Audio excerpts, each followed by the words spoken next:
Now, we know that there's two kind of big stories that have come out of this. We got the UK that has eased up on some of their restrictions. Like over here coming from the Blaze. Apparently there's something going on with Boris, but they're ending some of the mask mandates, and they announced that not too long ago.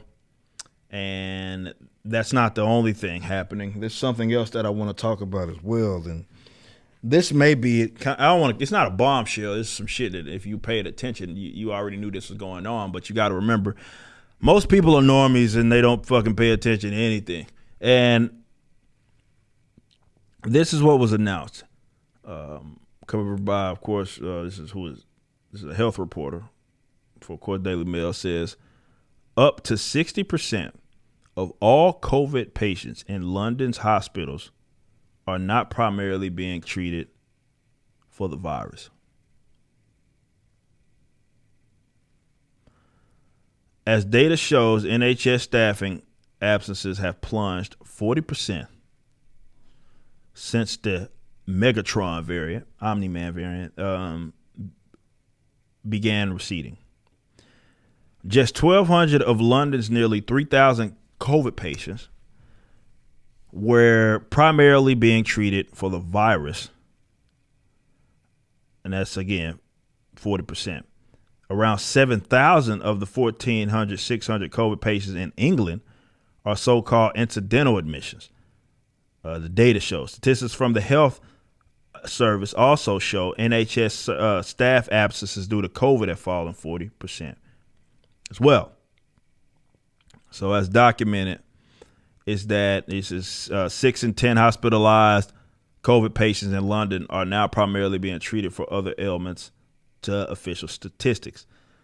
So just so this makes sense for some of you guys, really what's happened is there are people that are being included in the COVID numbers as being hospitalized, or rather being COVID patients that were not there for COVID, right? They may have tested positive for it and maybe went in for a broken leg or some shit. But it's not because of the COVID that they're actually there. The picture is similar nationally. You see it says 7,600, again, of England's 1,400, 600 COVID patients primarily being treated for something else. Pressure on the NHS is already receding. The daily admissions peaked towards the end of December at around half the level that during the winter spike last year. The downward trend spurred ministers to lift the remaining curves with guidance to WFH ending yesterday, while COVID passes for some large events and requirements to wear masks in public are being dropped next Thursday. Statistics from Health Service also reveal NHS staff absences down. So basically, they're kind of alleviating some of this stuff because all these things that have happened. But I think the most important thing to note is, however, the NHS warns incidental cases still put a strain on hospital resources because they have to be isolated from non-infected patients. This is the part where it's a self-inflicted wound. And you've heard me use that term before, talking about this, where this isn't something that's unique to UK. We saw Italy make this grave mistake early on, where you overreact with something.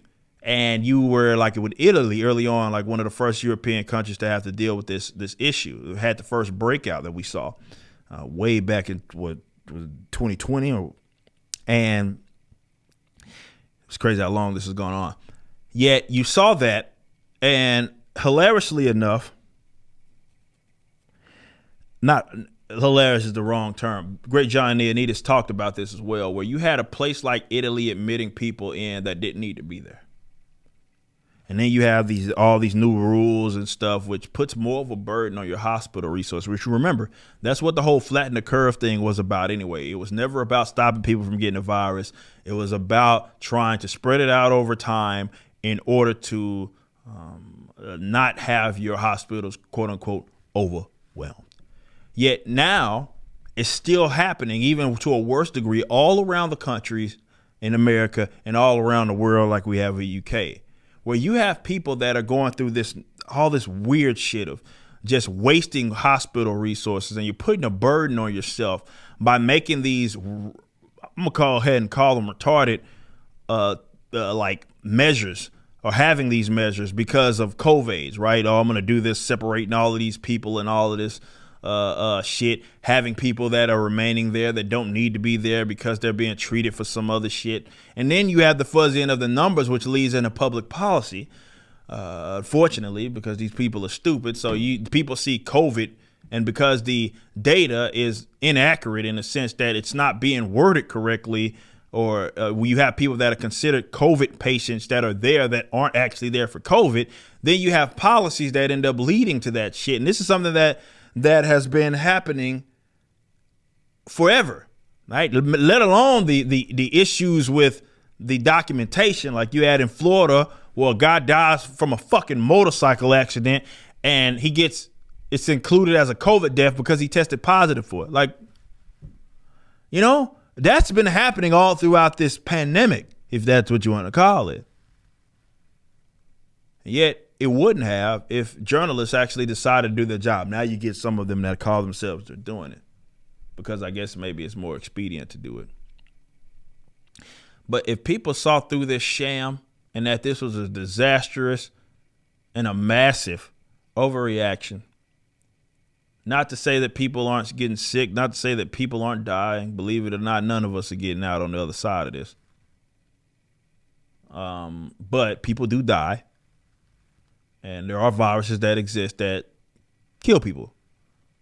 This one has just a 99% survival rate. But the vast overreaction, which utterly destroyed, and this is what's unfortunate. And I don't want to be a downer, and this isn't a black pill. I'm just giving you the reality. There are world leaders, be it in public health, just direct politicians, governors, parliament, whatever, wherever you're at, who have advocated for such disastrous policies. And now some of them are going to backtrack on it and nothing's going to happen to them. Like, people will forget the utter destruction that was caused, economically especially, by these pieces of fucking absolute trash. Despite them being wrong on so many other things, despite all of that, some of them are going to go back on it and they're not going to be punished or seeing any consequences, like Dr. Fauci, to any of the things they said or did. That's the part that sucks.